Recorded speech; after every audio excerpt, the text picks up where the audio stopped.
क्या आपने ज़मीन पर फरिश्ते देखे हैं? अगर नहीं तो आज मैं आपकी मुलाकात कराता हूँ अब्दुल बासित भाई के 12 फरिश्तों से। अब्दुल बासित भाई अपनी फैमिली समेत इन बच्चों की कफ़ालत करते हैं और ये बच्चे अब्दुल बासित भाई की वाइफ को अम्मी कहते हैं। मैंने अपने लाहौर के क़याम के दौरान इन बच्चों के साथ 6 दिन गुजारे और बासित भाई की हॉस्पिटैलिटी में इन बच्चों के साथ जितनी मोहब्बत समेटी वो नाकाबिले बयान है। अगर आप लाहौर में हैं और अगर आप इन बच्चों को सपोर्ट करना चाहते हैं तो बासित भाई से रब्ता करें।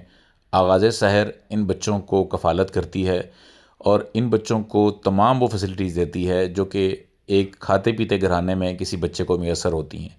ये बच्चे अच्छे स्कूलों में जाते हैं, इनके लिए पढ़ने और बाकी तालीम का इंतज़ाम है, खेल कूद का इंतज़ाम है और जैसे मैंने बताया कि बासित भाई इनको ऐसे रखते हैं जैसे इनके अपने बच्चे हैं। बासित भाई के इन फरिश्तों को सपोर्ट करें, आगाज़ सहर को सपोर्ट करें।